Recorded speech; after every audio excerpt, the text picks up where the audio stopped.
उमात्मा त्वं गिरिजामति सहचरा प्राण शरीरं गृह पूजा ते विषयोग भोग रचना निद्रा समाधि स्थिति संचारा पदयो प्रदक्षिण विधि स्तोत्राणि सर्वा गिरौ यत् यत् कर्म करोमि तत्तत् अखिलं शंभो तव आराधनम। नमस्कार, स्वागत है आपका आचार्यवाणी में। मैं आचार्य डॉक्टर विक्रमादित्य आपके साथ हूँ और इस चैनल के माध्यम से हम समय समय पर आपके साथ जुड़ते हैं और आपके प्रश्नों का समाधान तो देते ही हैं और साथ साथ आप भी अपने प्रश्नों का समाधान जानने के लिए हमारे इस कार्यक्रम में व्हाट्सएप के माध्यम से जुड़ सकते हैं।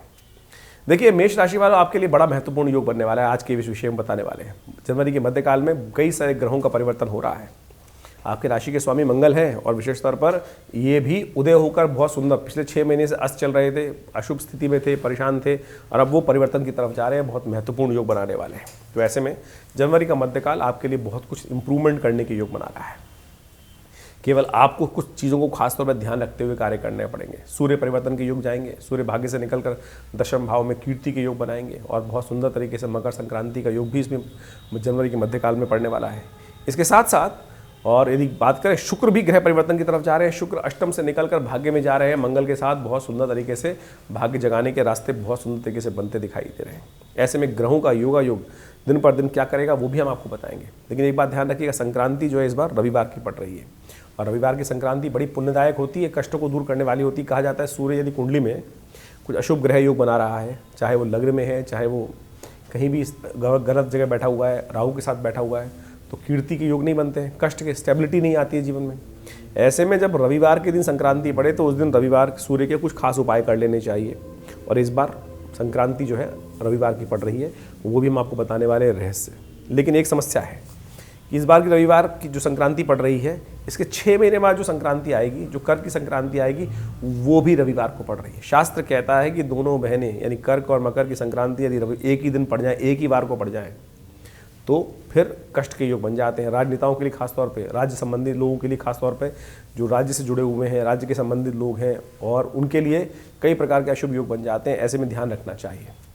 कुचक्र की नीति आरंभ हो जाती है, प्राकृतिक आपदाओं के योग बन जाते हैं उन 6 महीनों में। तो ध्यान रखें, 2 संक्रांतियाँ रविवार को एक ही दिन पड़ेंगी, विशेष तौर पे ये भी और 6 महीने बाद भी। तो ऐसे में विशेष तौर पे ग्रह दिखाते हैं कि इस समय में आपदाओं के योग, विशेष तौर पे भूकंप इत्यादि के योग, और साथ साथ ऐसे में कुछ यान दुर्घटनाओं के योग, जमीन के अंदर कुछ विस्फोटक योग, कुछ आतंकवादी घटनाएं, युद्ध इत्यादि, ये सब परेशान करने की, अशांति के वातावरण बन सकते हैं। ध्यान रखते हुए राजनीतिक उठापटक के योग बन सकते हैं। राजनेताओं के लिए खासतौर पर भारी है। किसी बड़े नेता का विशेष तौर पे कुछ गलत भावना में उपयोग हो सकता है और कुछ ना कुछ परेशानी होने के योग बन सकते हैं। ऐसे में ध्यान रखते हुए कार्य करने की जरूरत है। समझ लें आपके लिए ग्रहों का मध्यकाल, जो जनवरी का मध्यकाल है, क्या कुछ करने जा रहा है। 11 जनवरी को अमावस्या की तिथि है, साथ साथ गुरुवार का अवसर है और धनु में चल रहे हैं चंद्रमा। ये आपके लिए भाग्योदय कारक रहेंगे, लाभ के योग बनाएंगे। बहुत महत्वपूर्ण रहेगा समय आपके लिए। लेकिन अमावस्या है, चंद्रमा क्षीण है, तो ऐसे में उपाय करें, पितरों के निमित्त तर्पण करें, ये सुंदर उपाय रहेगा। आदि व्याधि यानी पहले किए हुए कर्मों को भी विशेष तौर पे ठीक करने का योग बन सकता है। गायत्री का जप करना चाहिए, पितरों के निमित्त भोजन कराना चाहिए और साथ साथ गौ पूजन करना चाहिए। ये शुभ रहेंगे। ये सब चीज़ करें तो कल्याण के योग बनेंगे, कष्ट दूर होंगे। 12 जनवरी को ग्रह योग आपके लिए परिवर्तन की तरफ जाएंगे। मंगल मकर राशि में चले जाएंगे और ये आपके लिए अच्छा रहेगा, लाभ की स्थिति प्रशस्त करेगा। आपको अपने कार्य में पूर्ण लाभ प्राप्ति के संकेत मिलेंगे। इस दिन विशेष सर्वात सिद्ध योग भी विद्यमान है और साथ साथ वो रहेगा 3 बज के करीब 15 मिनट के बाद। तो उसके बाद नया कार्य आरंभ करने के लिए सुंदर मुहूर्त रहेगा।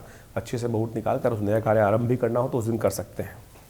13 जनवरी को लोहड़ी का पर्व है, शनिवार का अवसर है और कहा जाता है जब जीवन में कष्ट चल रहे हों और कोई नज़र लग जाए, अनेक प्रकार के कष्ट हो जाएँ और रास्ता ना मिल रहा हो, तो उस दिन सूर्य प्रकाश से आप लाभ ले सकते हैं। धर्मयुक्त आप रहते दिखाई दे रहे हैं और बहुत सारी चीज़ों में आप आगे बढ़ने का प्रयास करेंगे। बहुत सारे मन में कुट चल रही होती, कई बार कोई मेरा कार्य बीच में ना रोक दे। कुछ नहीं होगा, चिंता ना करिए, आप अपनी चाल में मस्त चलने का प्रयास करें। एक उपाय कर लीजिएगा, शाम को जब लोहड़ी जले तो अपने हाथ में थोड़ा सा नमक, थोड़ी सी राई और थोड़ी सी काले तिल लेकर अपने सिर पे से 7 बार वार कर और उसको अग्नि में ओम नमः शिवाय करते हुए अर्पित कर दीजिएगा। देखिए कष्ट दूर करने का सुंदर योग बन जाएगा और नई एनर्जी का साथ साथ प्राप्त होगा। एक छोटा सा उपाय करके देखिएगा। कई बार क्या होता है, मन परेशान चल रहा होता है और जैसे ही ये उपाय किया तो देखिएगा परिवर्तन। घर में समस्त परिवार वालों का, दुकान का, व्यवसाय का, इस सब का उपाय ये कर सकते हैं। ये वार कर आप सुंदर तरीके से लाभ के योग बनेंगे। 14 जनवरी का दिन बड़ा महत्वपूर्ण है, मकर संक्रांति का योग है और ये नए विशेष तौर पे समय का परिवर्तन होता है। उत्तरायण सूर्य जो होने जाते हैं उससे बड़ा महत्वपूर्ण योग बन जाता है, प्रकृति के लिए भी बड़ा सुंदर हो जाता है। लेकिन इस बार रविवार को संक्रांति पड़ रही है, ये और सुंदर हो गया है, हृदय नाम का योग बन गया है। और हमने हृदय नाम के योग को देखते हुए विवेकानंद योग आश्रम में अपने आश्रम पर बड़ा एक यज्ञ रखा है। कहा जाता है कि रविवार और संक्रांति का जब योग हो तो ऐसे में सूर्य को शांत करने के लिए, कीर्ति का प्राप्त करने के लिए, राज्य लाभ प्राप्त करने के लिए अनेक प्रकार के योग कर लेने। जन्मपत्री में ये सूर्य अशुभ भाव में बैठा है, सप्तम में बैठा है, अष्टम में बैठा है, छठे में बैठा है, 12वें में बैठा है, राहु के साथ बैठा है, तो ऐसे में क्या होता है कि स्टेबिलिटी में बहुत दिक्कत आती है, व्यक्ति में कई प्रकार की समस्या होती है। उन सबको ठीक करने के लिए पूरे वर्ष के लिए ये दिन बनता है। तो इस दिन सूर्य के निमित्त गायत्री का पाठ, सूर्य के निमित्त नवग्रह शांति महायज्ञ, सूर्य के निमित्त आदित्य हृदय स्तोत्र का पाठ, ये सब हमने आश्रम पे रखा हुआ है। आप सब लोग भी सम्मिलित हो सकते हैं। अपने स्थान को आरक्षित करने के लिए फ़ोन पर संपर्क साध कर बहुत सुंदर तरीके से यज्ञ में शामिल होने की व्यवस्था कर आप अपने ग्रहों को ठीक कर सकते हैं। ये स्थिति सुंदर स्थिति है। और ग्रहों का योगायोग जो बना हुआ है, विशेष तौर पर 14 की बात करें तो आपके लिए अच्छा रहेगा, लाभ की स्थिति उत्पन्न करेगा। लेकिन एक बात ध्यान रखिएगा मेष राशि वालों, बच्चों के लिए समय भारी दिखाई देता है पूरे महीने के लिए। आमतौर पे ध्यान रखते हुए कार्य करने की ज़रूरत है। उनके निमित्त कुछ उपाय कर लीजिएगा। उस दिन गेहूं का दान करना आपके लिए अच्छा रहेगा। ये करते हुए उड़द का दान, चावल का दान, ये सब चीज़ें कर आप लाभ ले सकते हैं। लेकिन एक बात ध्यान रखिएगा, संक्रांति का पुण्य अगले दिन है, क्योंकि संक्रांति का जो सूर्य परिवर्तन हो रहा है वो हो रहा है सुबह 4:44 पर, मध्य रात्रि के उपरांत हो रहा है। तो संक्रांति का पुण्य अगले दिन है। तो सोमवार को 15 तारीख को संक्रांति का पुण्य रहेगा। बहुत सारे लोग भ्रांति डाल रहे हैं कि नहीं, इसी दिन सूर्य अस्त के बाद जब विशेष तौर पे सूर्य परिवर्तन करे राशि को तो पुण्य अगले दिन माना जाता है। यहाँ तो अगले दिन के सूर्योदय से पहले है, लेकिन संक्रांति का पुण्य अगले दिन है, लेकिन संक्रांति हो उस दिन रही है। तो हृदय नाम का योग बना, इसलिए ये उपाय करने का हम बात रखी है। तो शास्त्र के दृष्टिकोण से आपको समझ लेनी चाहिए बात। 15 जनवरी को मकर संक्रांति का इस बार पुण्य पड़ रहा है। उस दिन लाभ लें। सुंदर तरीके से ग्रहों का योगायोग आपके लिए अनुकूल है, लाभ की स्थिति उत्पन्न करने के योग देगा। ध्यान रखिएगा विशेष तौर पे इस दिन परिवार के लिए थोड़ा समय थोड़ा भारी दिखाई देता है, थोड़ा ध्यान रखने की ज़रूरत रहेगी। इन 2 दिनों में विशेष तौर पर स्वास्थ्य का ध्यान रखते हुए कार्य करने की ज़रूरत है। तो ध्यान रखते हुए कार्य करें तो अच्छा रहेगा आपके लिए। विशेष तौर पर आपको संक्रांति का पुण्य लेने के लिए गेहूं का दान करना चाहिए। संक्रांति का पुण्य करने के लिए आटे का दान कर सकते हैं। संक्रांति का पुण्य प्राप्त करने के लिए ऊनी वस्त्रों का दान कर सकते हैं, गचक का दान कर सकते हैं, तिल का दान कर सकते हैं, गर्म वस्त्रों का दान कर सकते हैं। ये सब कर और साथ तो सबसे बड़ी बात क्या है, उस दिन गंगा स्नान, तीर्थ स्नान ये अवश्य करना चाहिए। स्नान कैसे भी, यदि घर में कर रहे हैं तो कम से कम गंगा जल लेके थोड़ा डाल लीजिए। इस दिन गंगा स्नान करने से पित्त संबंधी समस्या, तर्पण कर लेने से कहा जाए पितरों की तृप्ति हो जाती है। भगीरथ इसी दिन गंगा जी को लेकर वहाँ पहुँचे थे, जहाँ कहा जाता है कि विशेष तौर पर जिसको कहा जाता है गंगा सागर, पाताल लोक में जब गंगा जी को लेकर पहुँचे थे और पितरों की निवृत्ति का मार्ग प्रशस्त किया था। तो आप भी सुंदर तरीके से इस दिन इस कार्य को करें, कल्याण होने के योग बनेंगे, कष्ट दूर होंगे। 16 जनवरी को मंगलवार का अवसर है, मंगल जा रहे हैं परिवर्तन की तरफ, और ये मंगल का परिवर्तन राज्य लाभ देने के योग बनाएगा, नए संपर्कों को साधने के योग बनाएगा। बहुत दिन से मंगल परेशान थे, मंगल अस्त चल रहे थे सूर्य के साथ, और अब मंगल हो गए शक्ति संपन्न। तो आपके लिए बड़ा सुंदर भाग्योदय करने के योग बन सकते हैं। ऐसे में हनुमान जी को भी पाठ कर लीजिए, हनुमान जी की पूजा कर लीजिए, आपके लिए बहुत सुंदर अच्छे योग बनते दिखाई देंगे, लाभ की स्थिति उत्पन्न करेंगे आपके लिए मंगल, तो अच्छा रहेगा आपके लिए। 17 जनवरी को 18 जनवरी को ग्रहों की गणना विशेष तौर पर दिखाती कि इस दिन गंडमूल नक्षत्रों का योग है। रेवती रहेगी 17 तारीख को, 18 को रहेंगे अश्विनी नक्षत्र। तो आमतौर पर दोनों तिथियां विशेष तौर पर गंडमूल नक्षत्रों से युक्त हैं। तो इस दिन यदि कोई जातक जन्म ले रहा है घर में तो उसकी मूल शांति अवश्य करानी चाहिए, नहीं तो क्या होता है कष्ट जीवन में परेशान करने के योग दे देते हैं। हमने जन्मपत्रियाँ देखी बहुत सारी, क्या होता है कि जन्मपत्री में मूल शांति हुई नहीं, और जब ग्रह शुभ फल दे रहे हैं वो देंगे ही नहीं। और मूल शांति यदि करा लेंगे, हमने करवा के देखी, एकदम ग्रह व्यक्ति के जीवन में परिवर्तन का योग बन गया। तो ये बिल्कुल सैद्धांतिक बात है, बहुत सारे लोगों को इसको अवश्य ध्यान देना चाहिए। ग्रहों का योगायोग 18 को दिखा रहा है कि आपके लिए बड़ा परिवर्तन का योग है, अच्छा है, आगे बढ़ने के योग बनेंगे। और सुंदर तरीके से चंद्रमा मेष में आ गए हैं और लग्न में आ गए हैं, नई शक्ति का संचार करेंगे आपके अंदर। और सुंदर तरीके से शुक्र भी परिवर्तन की तरफ जा रहे हैं, और ये विशेष तौर पर बहुत सुंदर योग बन रहा है। शुक्र भाग्य में चले गए मंगल के साथ, और ये आपके लिए बहुत सुंदर गजकेसरी योग का निर्माण हो रहा है, लाभ की स्थिति प्रशस्त हो रही है। तो दोनों दिन विशेष तौर पे 18 और 19 तारीख को आगे बढ़ने के सुंदर ग्रह बन रहे हैं, इसका लाभ आपको लेते हुए कार्य करने का प्रयास करना चाहिए। वहीं 20 जनवरी की यदि बात करें तो ग्रहों का योग और भी परिवर्तन होगा। बृहस्पति से आगे निकलकर चंद्रमा जो है वृषभ राशि में चले जाएंगे और आपके लिए नई शक्ति का उदय करेंगे और बहुत सुंदर तरीके से लाभ के योग बनाएंगे। इन सब स्थितियों को लाभ लेते हुए आप कार्य कर सकते हैं। शनिवार है, कोशिश करें उस दिन विशेष तौर पर तेल का दान करें। पीपल के पेड़ के पास जाके तेल का दीपक जला दीजिए, कल्याण होगा, लाभ के योग बनेंगे। देखिए ग्रहों का योग बड़ा विचित्र है। ऐसे में विशेष तौर पे हम सब चीज़ों को समझते हुए कार्य करने का प्रयास करना चाहिए। जैसे इन दिनों विशेष तौर पे संक्रांति का सुंदर योग बन रहा है। संक्रांति के सुंदर योग पर हमने आपको बताया कार्यक्रम में, आप बहुत सारे कार्य उपाय कर सकते हैं, क्योंकि इस बार की संक्रांति जो है रविवार के दिन पड़ रही है। और रविवार के दिन संक्रांति जैसे पड़ती है तो वो समस्त प्रकार के कष्टों को दूर करने के लिए आती है। सूर्य कीर्ति का प्रतीक है, यश का प्रतीक है, आपके अंतरात्मा का प्रतीक है।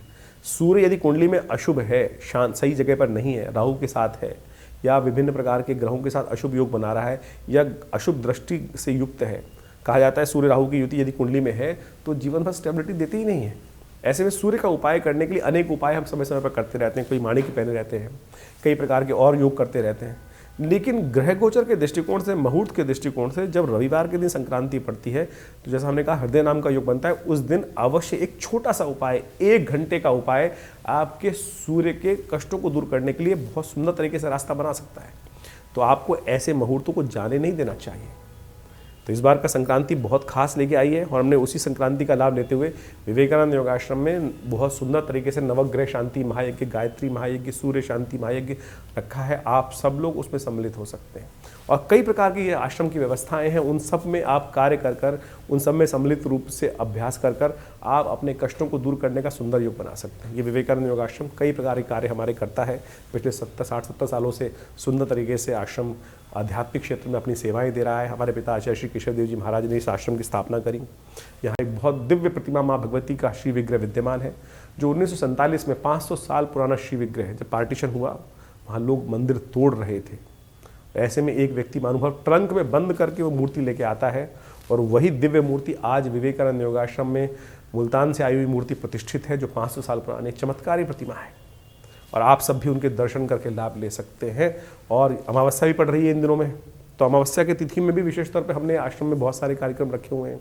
अपने पितरों के निमित्त यदि कोई पितृ ऋण समस्या है और उनके लिए गायत्री कराना चाहते हैं तो वो सब भी आश्रम में सुंदर व्यवस्था रहती है। आप उसके लिए बहुत सारे कार्य, तर्पण के कार्य, ब्राह्मण भोजन के कार्य, उन सब सुविधाओं का लाभ हमारे विवेकानंद योगाश्रम के साथ जुड़कर ले सकते हैं। हमारे यहाँ नित्य 8 घंटे करीब यज्ञ होता है हर रोज़। आज भी भारतीय संस्कृति यज्ञ प्रधान संस्कृति है और विवेकानंद योगाश्रम में नित्य प्रति 8 घंटे यज्ञ पिछले करीब 50-60 सालों से चलता है।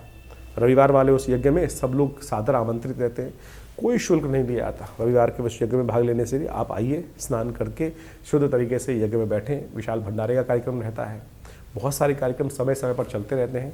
आप सब भी हमारे इस विवेकानंद योगाश्रम में आकर भारतीय संस्कृति के बहुत सारे चमत्कारों को समझ सकते हैं, जान सकते हैं। करीब 50 के करीब विभिन्न पुस्तकें भारतीय पराविद्याओं पे आश्रम के द्वारा प्रकाशित की जा गई हैं।